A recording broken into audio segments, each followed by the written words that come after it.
अब हम देखेंगे एसएमएस एडमिन कंसोल के सेटिंग्स। यूटिलिटीज़ में एसएमएस के अंदर एसएमएस एडमिन कंसोल का एक मेनू है, वो खोलने पर हमें कई चीज़ें दिखाई देती हैं। हम शुरू करते हैं एसएमएस सेटिंग्स से। यहाँ पर यूज़र आईडी और पासवर्ड डालते हैं।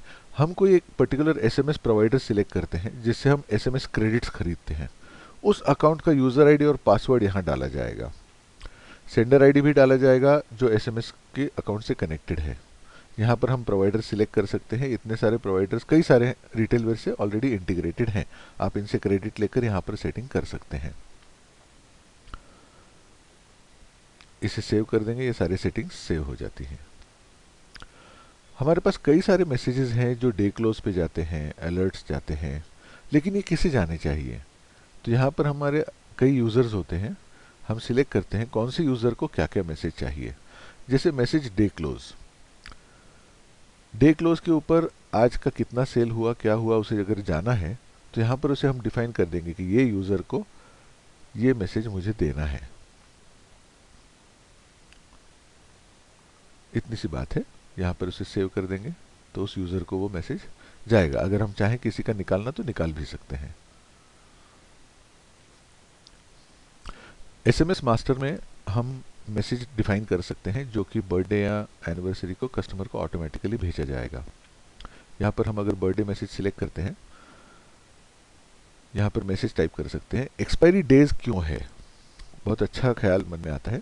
क्या होता है कि अगर हमारा इंटरनेट बंद है या हमारे एसएमएस क्रेडिट्स खत्म हो गए हैं और 15 जनवरी को किसी का बर्थडे है, आप क्रेडिट खरीदते हैं 25 जनवरी को, उसके बाद वो 15 जनवरी वाले का हैप्पी बर्थडे का मैसेज जाने के बाद कोई मतलब नहीं होता उसे।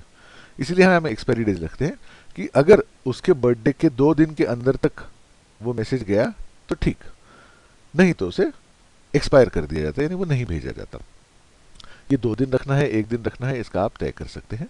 उसी तरीके से वेडिंग एनिवर्सरी का भी मैसेज यहाँ लिखा जाएगा। अगर आपके पास एसएमएस मॉड्यूल है तो उसका मतलब ये होता है कि यहाँ जो मैसेजेस आपने डिफाइन किए गए हैं और कस्टमर के बर्थडे और एनिवर्सरी आपने अगर सिस्टम में सेट कर रखा है तो उस दिन अपने आप ये मैसेज उस कस्टमर को चला जाएगा। ध्यान रखना होगा कि क्रेडिट्स आपके पास हैं और आपका इंटरनेट कनेक्शन ऑन रहेगा, वरना वो एक्सपायर होने की संभावना होती है।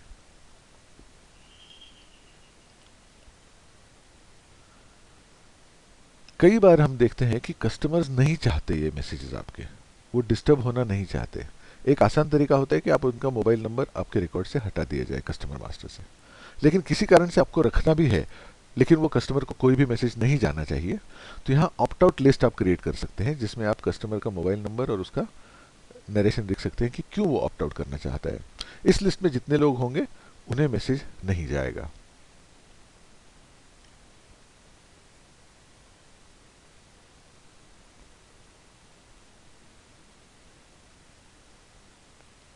ला राईट्स देतो, मास्टरमध्ये सेटिंग सेव्ह करतो आणि ऑप्ट आउटमध्ये ऑप्ट आउट काढून टाकतो.